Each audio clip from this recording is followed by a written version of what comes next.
Kenapa niat sudah bulat, tapi badan malah ngerem?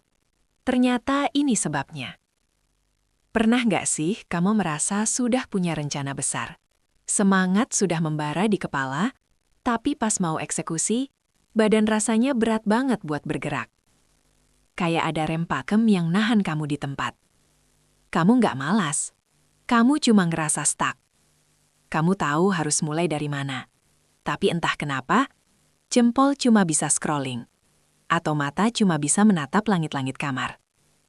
Fenomena ini sering bikin kita menyalahkan diri sendiri. Menganggap diri kita nggak produktif atau kurang niat. Padahal, ada sesuatu yang lebih dalam sedang terjadi di dalam sistem pertahanan diri kita. Secara psikologis, kondisi ini sering disebut sebagai bentuk proteksi diri yang berlebihan. Pikiran kita mendeteksi adanya ancaman, bisa berupa rasa takut gagal, takut dinilai orang, atau bahkan takut sukses, sehingga otak memerintahkan badan untuk diam demi keamanan. Kita ngerem bukan karena nggak mau jalan, tapi karena di bawah sadar kita merasa jalan di depan itu terlalu beresiko. Disinilah pentingnya kita belajar untuk jujur pada diri sendiri. Mengetahui bahwa tubuh kita sebenarnya sedang mencoba melindungi kita, tapi dengan cara yang kurang tepat. Kita sering terjebak dalam siklus kritik diri yang tajam saat rencana tidak berjalan. Padahal, semakin kita menghujat diri sendiri, semakin otak kita merasa dalam keadaan bahaya. Rasa bersalah itu justru menjadi beban tambahan yang bikin rem tadi makin kuat tekanannya. Cobalah untuk sedikit lebih sabar menghadapi diri sendiri. Akui kalau memang saat ini ada rasa takut atau cemas yang sedang singgah. Jangan dilawan dengan kekerasan mental, tapi diajak bicara pelan-pelan.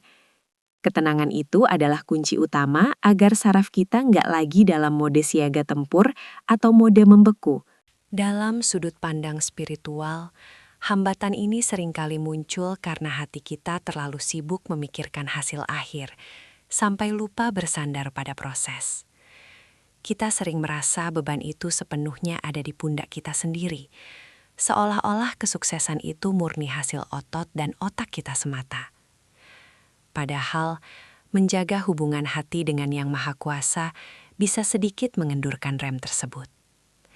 Ikhlas bukan berarti pasrah tanpa kerja, tapi ikhlas itu bergerak dengan keyakinan bahwa kita hanya perlu melangkah satu demi satu, sementara hasilnya sudah ada yang mengatur. Dengan begitu, tekanan di kepala nggak lagi bikin badan jadi kaku. Kadang kita lupa bahwa manusia itu tempatnya terbatas. Kita bukan robot yang sekali klik langsung jalan tanpa hambatan emosional. Kita punya hati yang dinamis. Rasa syukur atas niat baik yang sudah muncul di kepala itu sebenarnya adalah langkah awal. Jangan langsung fokus pada betapa jauhnya garis finish, tapi syukuri dulu kalau kamu masih punya keinginan untuk menjadi lebih baik. Kesadaran bahwa niat baik itu sendiri adalah pemberian bisa membuat kita merasa lebih ringan.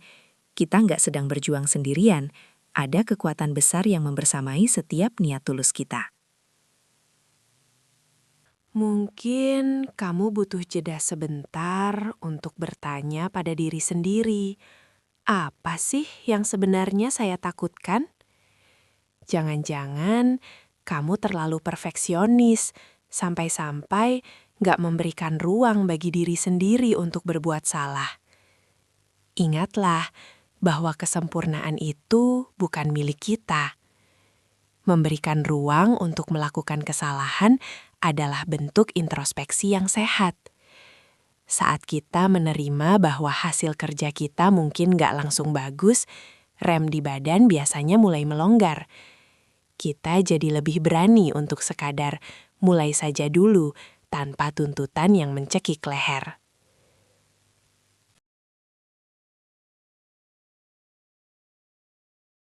Seringkali, badan kita ngerem karena kita melihat gunung yang terlalu tinggi untuk didaki dalam satu malam. Psikologi menyarankan kita untuk memecah tugas besar menjadi sangat kecil sampai otak kita nggak merasa terancam lagi. Kalau mau nulis buku terasa berat, coba nulis satu kalimat saja.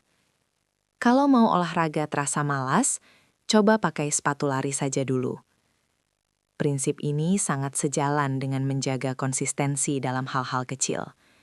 Hal-hal yang dilakukan secara terus-menerus, meskipun sedikit, jauh lebih dicintai dan lebih efektif daripada ledakan semangat yang cuma bertahan sehari, lalu padam karena kelelahan. Coba perhatikan juga bagaimana kondisi hatimu saat ini.